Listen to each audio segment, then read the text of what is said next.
Tonight we revisit one case that did not end with the woman who was hanged for it, but with an Act of Parliament and with a class of arrangement that the law had until then declined to see. The record of it survives in the sessions papers of the Central Criminal Court, in the columns of the Metropolitan Press, in the report of a select committee of the House of Commons, and in the registers of a jail that no longer stands. One house, one advertisement, one conviction that entered the national record and has remained there. The case of Margaret Waters begins in South London in the spring and early summer of 1870. The ground in question is Brixton, in the parish of Lambeth, on the Surrey side of the Thames, and it must be understood as it stood then rather than as it stands now, because the character of the place is part of the evidence. In 1870, Brixton was neither the settled inner suburb it would later become, nor the open market gardens it had been within living memory. It was a district in the middle of its own transformation, and it had been in that condition for some 30 years since the building of the road bridges and, more decisively, since the arrival of the railway. The London, Chatham and Dover Railway and the London, Brighton and South Coast Railway had between them laid down lines and stations across the South London clay, and the effect of those lines upon a parish such as Lambeth was not gradual. Fields were sold in lots. Speculative builders raised terraces along them in short runs of 6, 8, 10 houses, each run given a name of its own, a terrace, a place, a grove, so that a single street might carry 4 or 5 different addresses along its length, a habit of nomenclature that would later cause the police a certain amount of difficulty, and which causes the historian a certain amount of difficulty still. The population of the parish of Lambeth had risen through the middle decades of the century into the hundreds of thousands, and Brixton within it had become the residence of a particular kind of Londoner.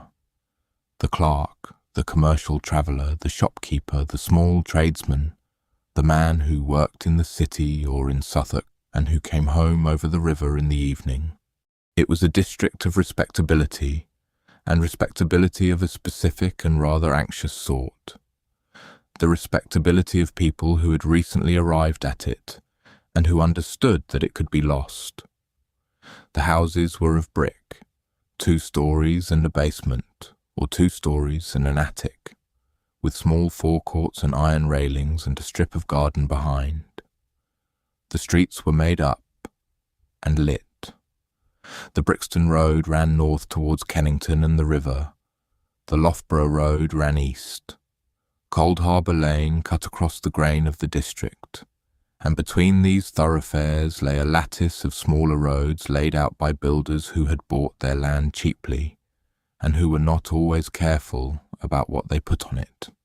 The record establishes that the housing stock of the district varied greatly within very short distances, so that a street of solid family houses might give onto a row of thin, damp, badly drained cottages within 100 yards.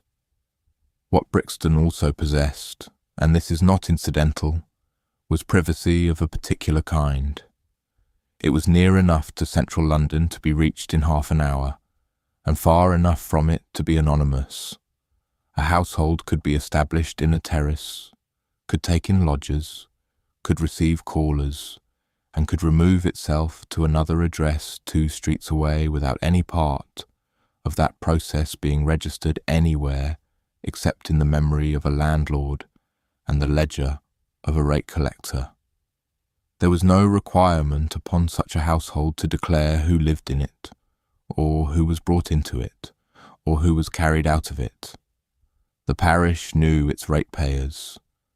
It did not know its children, and it was a district well supplied with newspapers.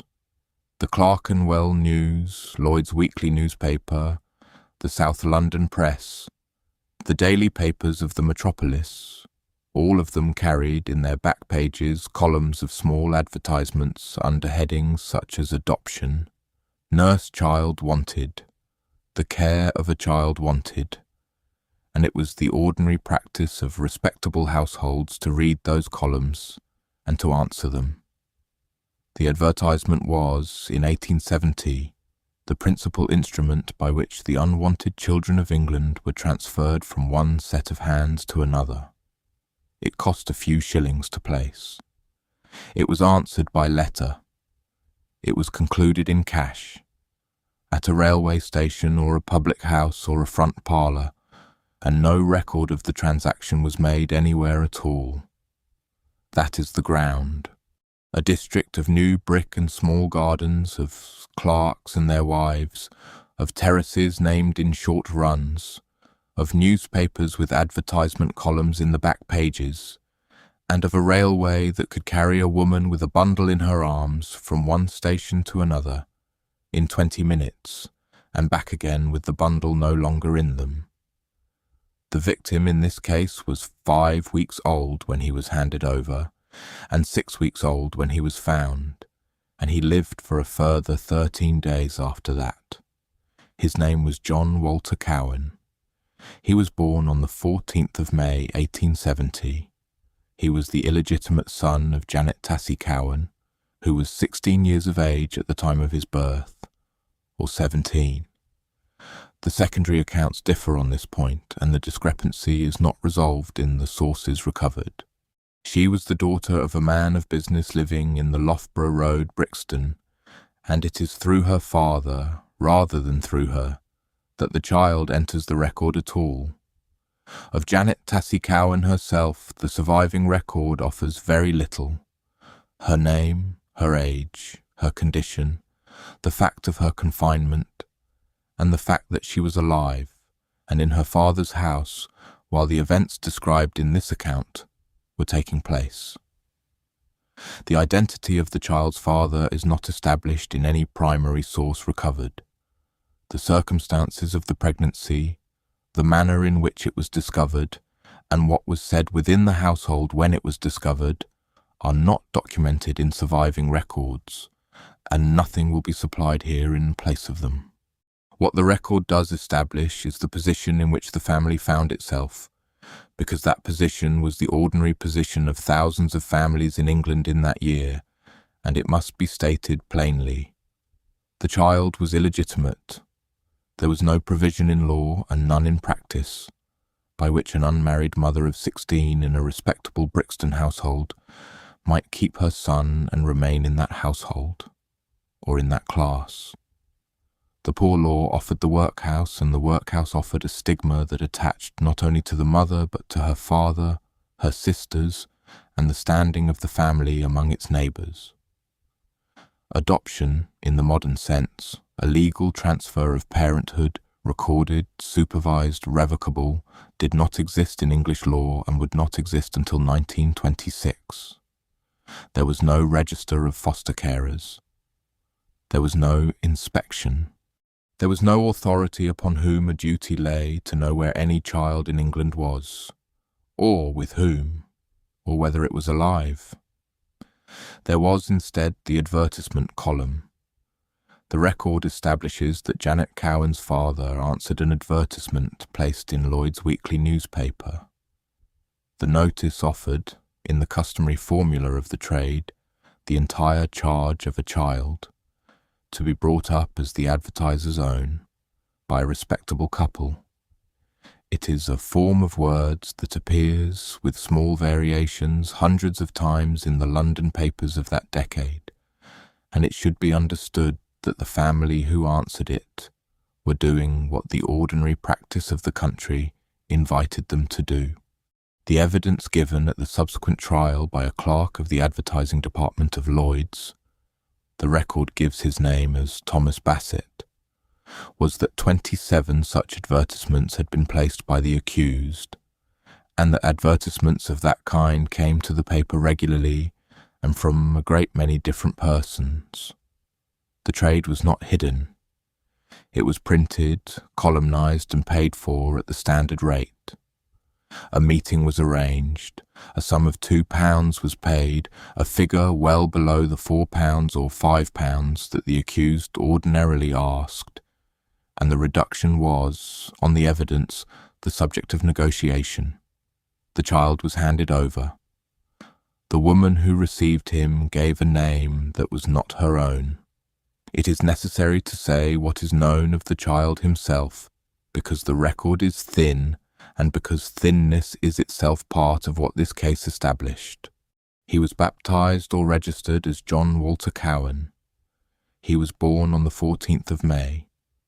At the time he was given up, he was, on the medical evidence later given, a child of ordinary weight and ordinary health for his age, which is to say that whatever befell him afterwards. That is very nearly the whole of it. He has no likeness. He has no description beyond a surgeon's measurements and a surgeon's list of finding. Everything that is known about John Walter Cowan is known because he was killed, and because the manner of his killing was examined in a court of law. Had he lived, the record would contain nothing about him whatever, and had he died quietly in that house as others did, the record would contain nothing about him either. He is documented only in the proceedings that followed. What can be said with certainty is the sequence. He was born on the 14th of May 1870 in Brixton. Within weeks he was placed by his grandfather into the hands of a woman who had answered an advertisement, or rather, who had placed one, and who called herself by a name that was not hers. He was taken from the Loughborough Road to another address a little under a mile away, in the same district, among the same brick terraces, along the same made-up streets. And on the 11th of June 1870, when a police officer of the Lambeth Division entered the house in which he had been placed, John Walter Cowan was found there. If you find value in stories preserved this way, consider liking the video and subscribing to the channel, and let me know in the comments where you are listening from. Now, back to the record. Margaret Waters was 35 years of age in 1870. She is given in the sources as having been born in or about 1835, and Brixton is the place most often stated, though the birth is not confirmed against any parish register in the sources recovered, and the attribution requires verification against the civil and ecclesiastical records of the parish. She was a widow. Her husband had died some years before. The year is generally given as 1864, and the cause is not documented in surviving records. And it is from about that time that her involvement in the business for which she was tried is dated. Her circumstances before that date are imperfectly established. She is described in some secondary accounts as having been left in reduced circumstances by the failure of a small business, and in others as having been a woman of modest respectability who fell out of it. Neither account is confirmed with certainty by the primary materials, and both belong to a category of retrospective explanation that the press of 1870 was eager to supply and that the historian should hold at arm's length. What the record does establish is her occupation at the time of the offence, and it establishes it in her own advertisements. She offered, for a fee, to take the entire charge of an infant and to bring it up as her own. This was baby farming. The term was already in use in 1870, and it had been used in the medical press for some years before that, chiefly by the British Medical Journal, which had conducted an inquiry into the practice and had described what it found. The arrangement was simple, legal in every one of its parts and unrecorded. A woman advertised. A parent or grandparent answered. A premium was paid, sometimes a few pounds, sometimes 10 or 15, in either case a single lump sum, for the entire charge, and the child passed out of the hands of its family and into the hands of a stranger, permanently, with no address given, no receipt issued, no register kept, and no person in England charged with any duty to ask afterwards what had become of it. The economics of that arrangement should be stated with precision, because the whole of this case rests upon them. A single premium was paid once, and the cost of keeping a child was incurred every week. The premium was the entire profit. Every week that the child lived, the profit diminished. There was no week in which it increased. Margaret Waters did not operate alone. Living with her was her sister, Sarah Ellis, some years her junior, and the two women conducted the business between them, taking in children at a succession of addresses in Brixton and the neighbouring districts, and removing from one address to another with some frequency. They used names that were not their own. Waters advertised and received under the name Willis. Ellis used, among others, the name Oliver. The domestic establishment at the time of the offence was a small house at 4 Frederick Terrace, Gordon Grove, Brixton, a short builder's run of houses in one of the newer streets of the district, of the sort described earlier in this account. And it is worth observing that the address itself was a form of concealment, since a terrace of that kind within a grove, within a district of near identical groves, was as anonymous an address as any in London. There is no prior criminal conviction against Margaret Waters in the sources recovered. She was not, in 1870, a person known to the police in the sense that a thief or a receiver is known to the police. She had, on the evidence produced at her trial, placed 27 advertisements with a single newspaper. She had, on the police estimate, received a very large number of children. She is reported to have acknowledged as many as 40, and the officer who investigated her was at that time inquiring into some 18 infant deaths in the district. None of that had brought her to a magistrate's notice. She was, in the formal language of the law and in the plain language of the parish, a respectable widow of Brixton keeping house with her sister. The relationship between Margaret Waters and John Walter Cowan was therefore a relationship of pure trust, established by advertisement, sealed by 2 sovereigns, and unrecorded anywhere. She was his keeper. She was, by the terms of her own printed offer, to bring him up as her own. That is the position that the law of England in 1870 permitted her to occupy, and it is the position in which she stood on the 11th of June. The last recorded movements of John Walter Cowan before his removal from his family are these. He was carried from the household in the Loughborough Road, in the ordinary way, by arrangement, in daylight, with the consent of his grandfather and in the expectation that he was going to a respectable couple who would raise him. The transfer was made against payment of £2. He was, at that moment, a healthy child of 5 weeks. He was not seen again by his family until a police officer took his grandfather into a house in Frederick Terrace and showed him what was there. The crime in this case is not an act. It is a regime, and it must be described as a regime, because that is how the medical evidence described it, and that is what the jury was asked to find. What the evidence established, and what the surviving record sets down, was that the children received into the house at Frederick Terrace were not fed sufficiently to sustain life, and were administered a preparation of opium. The preparation was laudanum, tincture of opium in alcohol, which in 1870 could be purchased over the counter of any chemist in England without restriction as to purchaser, and which was in wide domestic use, being given to infants under a variety of proprietary names as a quietener. A bottle of it was found in the house. Its effect upon an infant is to suppress the appetite, to suppress the cry, and to induce a torpor which, to a casual observer, is indistinguishable from sleep.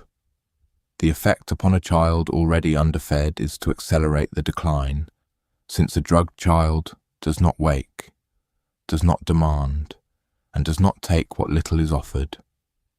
The sequence as reconstructed through the proceedings was as follows. A child was received against payment. It was placed among others in a room of the house. It was given insufficient food, and it was given the drug. Its weight fell, its bowels loosened, the mouth ulcerated.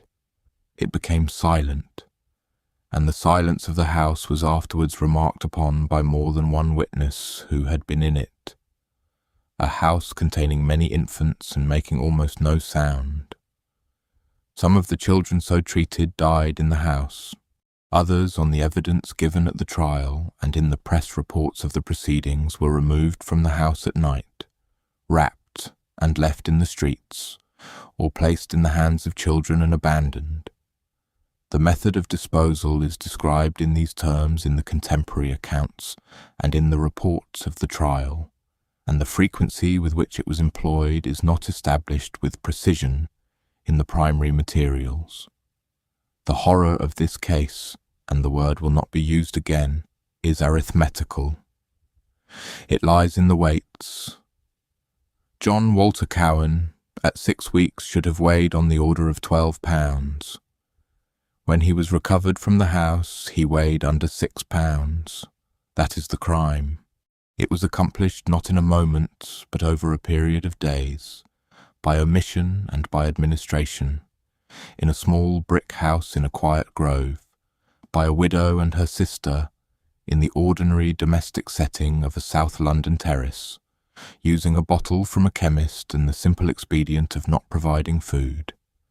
It should be recorded because it is central to what the courts and Parliament afterwards had to confront, that not one part of this was visible from the street.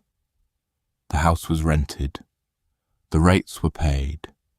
No child in it was registered anywhere as being in it. No authority in England was entitled to enter it. No authority in England was even entitled to ask. Had no one come, the children in that house would have died in it, and the deaths would have been certified as diarrhea, or as convulsions, or as wasting. The ordinary causes of ordinary infant death in a country where a very large proportion of children died before their first year was out, and nothing whatever would have appeared in any record. Someone came. The case came to light through the persistence of a single police officer, and through the anxiety of a single family, and the two lines of inquiry ran separately before they converged. The officer was Sergeant Richard Relf of the Metropolitan Police, of the division covering Lambeth. The record establishes that in the spring of 1870 Relf was engaged upon an inquiry into infant deaths in the Brixton district. The figure most often given is 18, and that his inquiry proceeded not from a body, but from a pattern. Children were being found. Children were being reported as having died in circumstances that admitted of no explanation.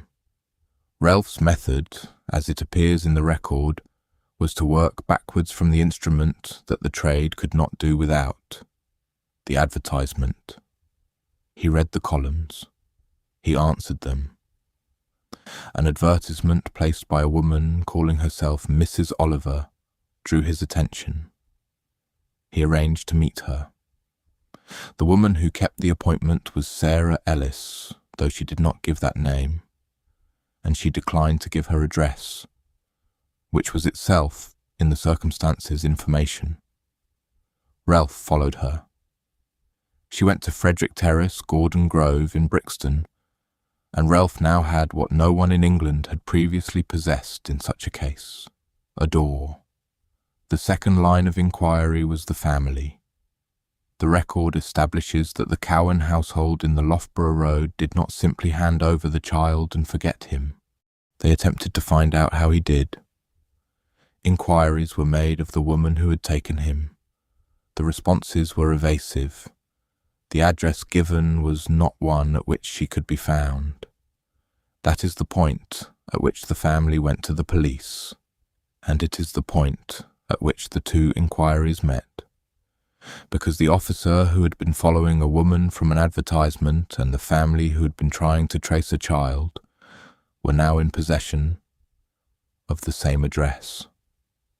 On the 11th of June 1870, Sergeant Relf went to 4 Frederick Terrace, Gordon Grove, Brixton, accompanied by Mr. Cowan, the child's grandfather. What was found in the house was recorded contemporaneously, and it is one of the few points in this case on which the primary and secondary sources are in substantial agreement, differing only in their counts. 11 infants were found alive in the house. The number is given as 11 in the fuller accounts and as 5 or 6 in others, and the discrepancy is best explained by the difference between the total found in the house and the number found together in one room. The point requires verification against the depositions. The children were emaciated. They were dirty. They were, in the phrase used by the officer, quiet, and the quietness is the evidence, because a room of 11 starving infants that makes no noise is a room of drugged infants. A bottle of laudanum was found. The furniture was scant. The condition of the house was noted. Among the children was John Walter Cowan. His grandfather identified him. He weighed, on the assessment made at the time, under 6 pounds. The children were removed to the Lambeth Workhouse Infirmary. Margaret Waters and Sarah Ellis were taken into custody. It should be stated plainly that the arrest was not the product of a confession, nor of an informant, nor of the discovery of a body.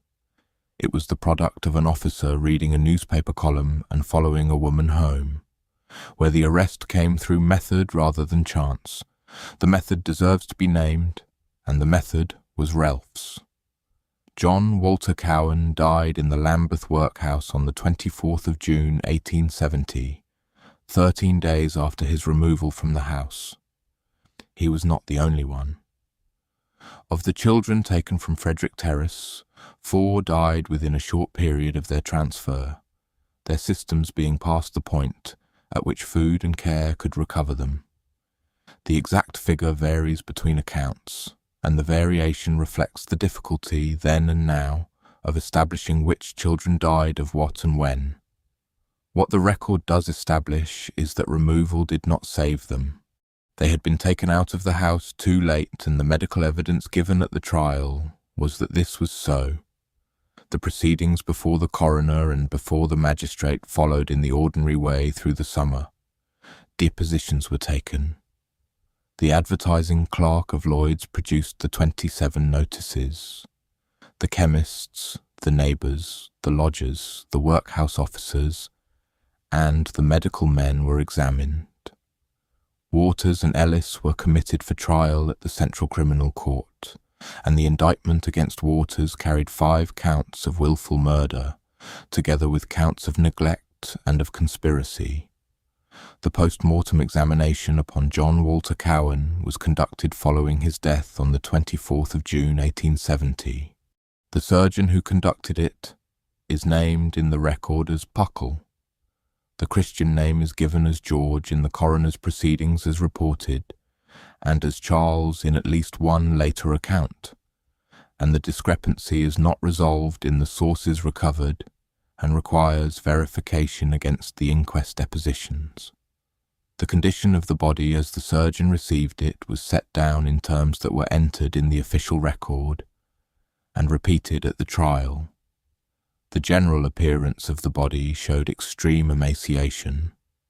That is the phrase used. There was congestion of the brain. There was evidence of the wasting and debility to which the child had been subjected over a period, and the surgeon expanded upon that subjection both before the coroner and afterwards in the witness box at the Old Bailey. The child at 6 weeks had weighed less than half what a child of his age and origin ought to have weighed, and the deficit could not be accounted for by any constitutional weakness present at birth. The cause of death as established by the medical evidence was not a wound, nor a poisoning in the sense of a fatal dose. It was the cumulative effect of starvation and of the administration of a narcotic upon a body that had no reserves against either. The surgeon's evidence was that the convulsions from which the child suffered were consistent with the effects of opium, and were not consistent with the ordinary infantile diarrhea to which the defence sought to attribute them. This distinction was the whole of the medical case, and it was contested. It is necessary to state what the medical evidence could not do, because the limits of the science of 1870 are part of the record. There was no toxicological assay capable of demonstrating, from the tissues of a 6-week-old child dead 13 days after removal from the house, the quantity of opium that child had received, nor the dates on which it had received it, nor the hand that had given it. The bottle found in the house was a bottle found in the house. The connection between the bottle and the child was inferential, and it was drawn from the convergence of several bodies of evidence rather than from any single item of proof. The presence of the drug in the house, the condition of the 11 children in it, the silence of a room in which 11 infants lay, the testimony of persons who had been in the house, the weights, the surgeon's findings, and the pattern of deaths in the district which Relf had spent months documenting, where identification of a cause is inferential rather than certain. This ought to be said, and it is said here. The medical case against Margaret Waters was a case of convergence. It was, on the evidence, a convergence that the court accepted, and it accepted it for a reason that the trial made explicit. The other children were not merely context. Their condition was evidence, and the presiding judge would direct the jury on precisely how far it might be used. The trial of Margaret Waters and Sarah Ellis was held at the Central Criminal Court, the Old Bailey, in the September sessions of 1870.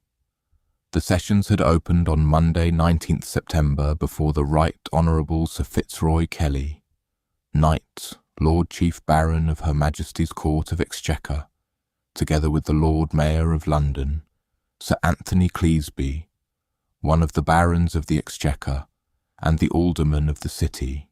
The case, being a Surrey case, was taken in the Old Court, and it occupied the Wednesday, Thursday and Friday of that week, the 21st, 22nd and 23rd of September. The Lord Chief Baron presided. Sir Fitzroy Kelly was at this date in his 70th year, and near the end of a long and public career. He had been Solicitor General and Attorney General, had sat in the Commons, and had been Lord Chief Baron since 1866. He was the last man to hold that office in the form in which he held it, the Court of Exchequer being shortly to be absorbed by the reorganisation of the courts. The prosecution was led by Sergeant Ballantyne, one of the most heavily employed advocates at the criminal bar of his generation. The names of the counsel appearing for the defence are given inconsistently across the secondary accounts and require verification against the printed sessions papers. What is not in doubt is that Waters was defended and defended on a coherent theory. Press attendance was substantial and public interest was intense, in a degree that the trade itself had not previously attracted. The metropolitan dailies carried the evidence at length. The Illustrated Police News had already given the matter its front page in June. The weekly reviews took it up, and the Spectator, within a week of the verdict, treated the case not as a curiosity, but as a national question, describing what had been carried on at Brixton as an organised system, and stating in terms that children had been taken in with a view to being slowly killed by starvation and narcotics. The Crown's case was presented in bodies, and it is worth setting them out in the order in which they carried their weight. First, the discovery. Sergeant Relf gave evidence of his inquiry into the district's infant deaths, of the advertisement placed by Mrs. Oliver of his meeting with the woman who used that name, of her refusal to give an address, of his following her to Frederick Terrace, and of what he found in the house on June 11th. The children, their condition, their silence, the laudanum, the state of the rooms. The child's grandfather gave evidence of the advertisement in Lloyd's, of the negotiation, of the payment of £2, of the handing over of a healthy child, and of the identification of that child in that house 6 days later. Second, the domestic history and the scale of the business. Thomas Bassett, clerk in the advertising department of Lloyd's weekly newspaper, produced 27 advertisements emanating from the accused, and testified that notices of that character came to the paper regularly, and from many hands, evidence which established, beyond the particular case, the existence of the trade and the place of the newspaper within it. Evidence was given of the succession of addresses, of the aliases, of the receipt of premiums, and of children who had come into the house and had not come out of it. Third, the medical testimony. The surgeon's findings upon John Walter Cowan were put before the jury. The extreme emaciation, the congestion of the brain, the convulsions consistent with opium and inconsistent with the natural disorders proposed by the defence, the weight of the child at 6 weeks set against the weight he ought to have carried. Fourth, the conduct of the defendant. Here the Crown relied upon the other children, those found alive in the house and those who had died, not to prove other murders, which the forms of English criminal procedure did not permit to be tried together, but to establish the character of the regime under which John Walter Cowan had been kept, and thereby to exclude the innocent explanation. The defence met the case at its medical joint. It was argued that the children received into the house were already weakly, being for the most part the illegitimate infants of impoverished young women, often born in distress and poorly nourished from birth, and that their deaths were attributable to natural infantile disease and to constitutional feebleness rather than to any regime of starvation or drugging. Evidence of character was called. A former lodger, named in the record as George Newport Pickstock, described Waters as having been kind, while entering a caution against the giving of opiates to children. It was, upon the state of the medical science of the day, not an unarguable defence, and it was the only defence available. It did not succeed, and the reason it did not succeed is legible in the direction the Lord Chief Baron gave. The jury were told that the treatment of the other children in the house could not, of itself, make the prisoner guilty of the murder of John Walter Cowan, that if that child had died of natural causes or of neglect falling short of intention, the fate of the others would not convict her. But the jury were also told that in judging the likelihood that the child had died naturally, and in judging whether the neglect was intentional, they were entitled to take into account the treatment of those other children. That direction was the hinge of the case.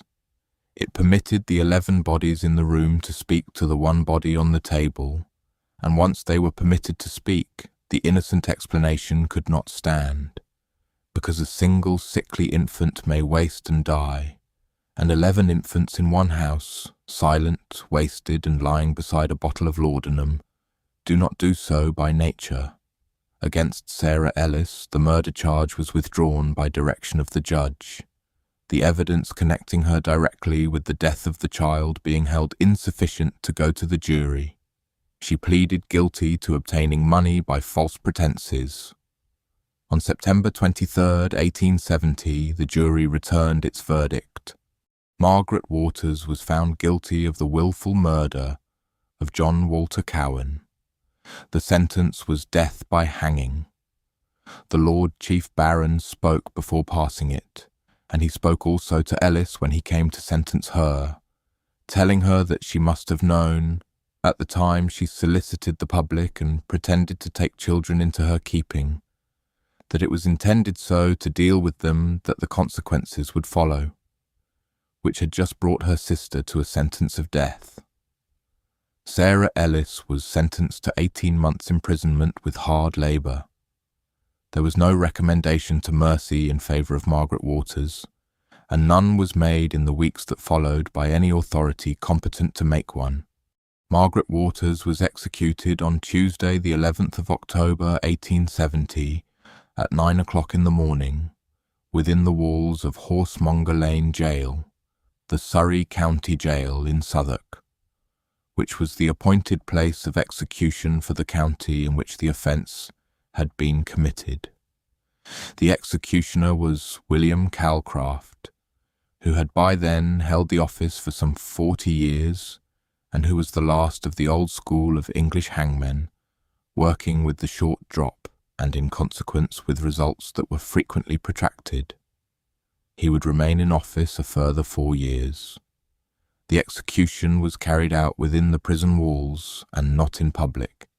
This was in accordance with the Capital Punishment Amendment Act of 1868, which had abolished public execution in England and Wales and required that sentences of death be carried out within the precincts of the prison, in the presence of the sheriff, the jailer, the chaplain and the surgeon, with such other officers and such justices as the sheriff or visiting justices might admit. Horsemonger Lane had been, before that act, one of the great public execution sites of London.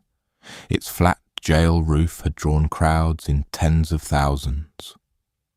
On the morning of 11th October 1870, the street outside held, by the newspaper estimates, some 200 or 300 people, and what they came to see was the hoisting of the black flag, which was the only public signal the law now permitted. Those officially present within the walls were the officers required by the statute and those admitted under it. The condemned woman was attended by the prison chaplain. The press reported that Waters had conducted herself with composure since her conviction, that she had been attentive to the ministrations of the chaplain, and that on the Monday night, the night before the execution, she had asked to be allowed to write a statement of her case, which she desired to be published after her death. It is a matter of ordinary caution to record that accounts of a condemned prisoner's demeanour and last hours reached the press through prison officials and through the commercial printers of execution broadsides, and that such accounts are not always reliable in their particulars, being shaped by what the public expected to be told. The broadsides sold in the streets that week carried the word confession in their titles, as broadsides almost invariably did, together with a set of verses. They were a commercial genre before they were a record, and they are treated here as such. What the more sober accounts establish is that a statement was written, or asked to be written, and that she did not go to the scaffold protesting that she had never received the children or never taken the money. The extent to which she acknowledged an intention to kill, as distinct from an acknowledgement of neglect and of the trade she had carried on, is not established with certainty in the sources recovered, and it will not be settled here. She was hanged at 9 o'clock. She was 35 years of age. In accordance with the practice required by the Act of 1868, the body was buried within the precincts of the gaol, in unconsecrated ground, without a marker. Horsemonger Lane Gaol was closed in 1878 and demolished. The ground it stood upon is now a public garden in Southwark, and the burial place of those interred within its walls is not marked and is not precisely known. With the burial of the body, the legal proceedings arising out of the death of John Walter Cowan were concluded, and no further process was ever brought in respect of any other child received into the house at Frederick Terrace. The case did not close with the execution, and this is the reason it holds the place it holds. The press had followed the trial in unusual volume, and the reviews had drawn from it a conclusion that went well beyond the guilt of one woman, that what had been exposed at Brixton was not an aberration, but a trade, conducted openly through the advertisement columns of respectable newspapers, in a country that had made no law against it. The British Medical Journal had already been pressing that argument. Its editor, Ernest Hart, had directed an inquiry into baby farming and had been among the founders of the Infant Life Protection Society, and it was the conjunction of the Society's campaign with the publicity of the Waters case that carried the matter into Parliament. In 1871, a select committee of the House of Commons was appointed to inquire into the protection of infant life. It took evidence. It reported. And out of that inquiry came the Infant Life Protection Act of 1872, the first statute in English law to assert a public interest in the whereabouts and welfare of infants placed in private hands for reward. Its provisions were modest, and its critics said so at the time.